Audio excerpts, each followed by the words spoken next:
Ever stop and think about it, how we went from these simple, flickering images to the massive blockbusters we've got today? It's just an incredible story, right? A mix of art, science, and a whole lot of imagination. So yeah, let's dive in and see how it all happened. All right, so let's get right down to it. What is film, really? Well, at its heart, it's a trick. A really, really clever trick. It's this illusion where you see a bunch of still images, one after another, super fast, and your brain just fills in the blanks to create motion. And we use that illusion for everything, to tell stories, share ideas, or build whole new worlds from scratch. And you know, right from the get-go, some people just got it. Visionaries like the French magician Georges Méliès. This guy saw the potential immediately. He knew this new invention could do so much more than just record what was happening in front of the camera. Look at this shot from A Trip to the Moon. He used film to create pure magic, to bring dreams and fantasies to life right there on the screen. So, how does this actually work? How do our brains get fooled every single time? Well, it's all thanks to a couple of really cool things your brain does without you even thinking about it. First, there's this thing called persistence of vision, where your eye kind of holds onto an image for a split second after it's gone. Then, your brain sees the next image and just naturally connects the dots, creating the illusion of movement. It's basically a built-in special effect we all have. Now, here's the thing. This dream of capturing motion, it didn't just appear out of nowhere with the movie camera. No way. It started way, way earlier, with all these fascinating toys and little scientific gadgets. So on the one hand, you've got these cool toys like the Phoenicoscope. This thing is from 1833. It's basically a spinning disc with drawings that creates a little looping animation, kind of like an early GIF, right?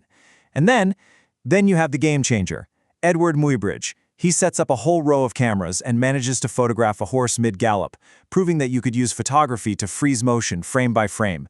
And just like that, boom, the two essential ingredients for cinema were finally on the table. So once those two pieces were there, the illusion of motion and the ability to capture it with photography, the race was on. A full-on race. Inventors everywhere were scrambling to be the first to create one single device that could record and project moving pictures. The prize was huge, and everyone wanted to get there first. Okay, so take a look at this timeline. It's wild how fast everything happened. We start in 1833 with that basic animation idea. Then photography comes along. Then Muybridge figures out how to capture motion. And then, and this is the big one, in the 1880s we get flexible celluloid film. That was it. That was the last piece of the puzzle they needed. So, by the time we get to the end of the 19th century, all the tinkering and experimenting is pretty much done. The invention is real, it works, and it's ready to burst out of the workshops and into the public eye. Things were about to change, a lot. And here it is. This is Round High Garden Scene from 1888. It's thought to be the oldest film that still exists today. It's literally just a few seconds of people walking around in a garden, but don't let that fool you. This right here is a monumental moment. It's the birth of cinema as we know it. Okay, so from there, we get to public screenings, which started happening pretty quickly. The Lumiere brothers in France were absolute pioneers, and they made this one film, it's legendary, of a train pulling into a station.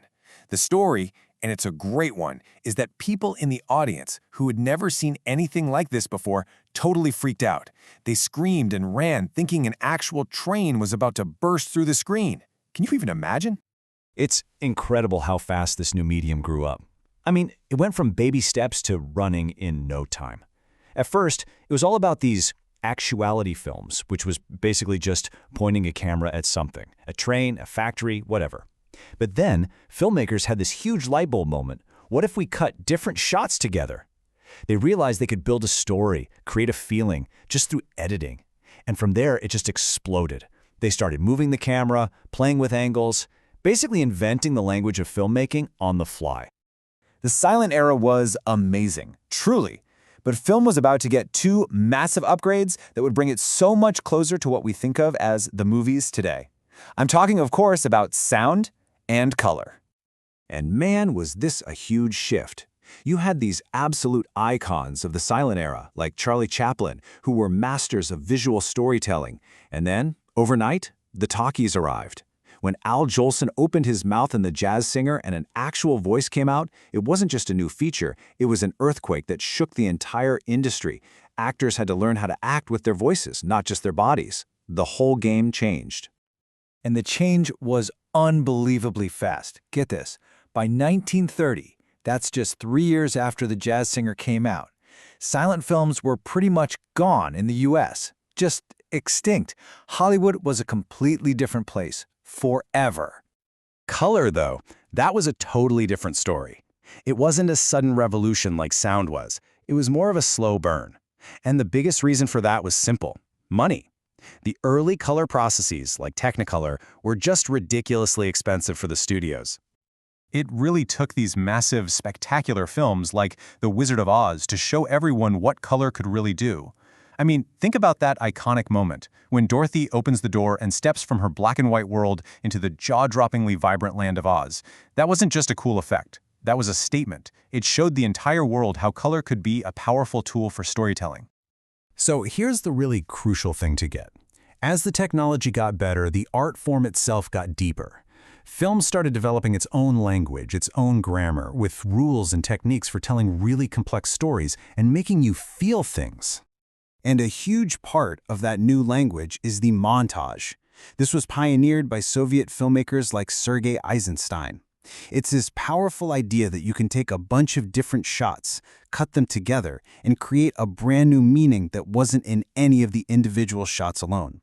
It's perfect for showing the passage of time or building up a ton of emotion really quickly.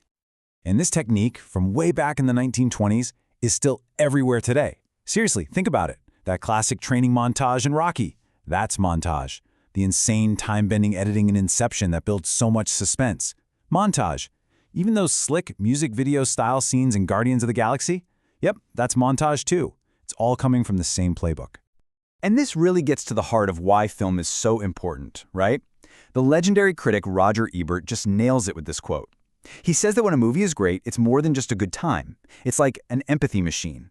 It gives us a window into someone else's life, letting us walk around in their shoes for a couple of hours and see the world through their eyes. So when you step back and look at the whole journey, it's just amazing. We went from a simple little optical illusion, a toy, to this powerful global language that can make us feel wonder, terror, joy, you name it. It's been one heck of a ride. And it makes you wonder, right? What's next?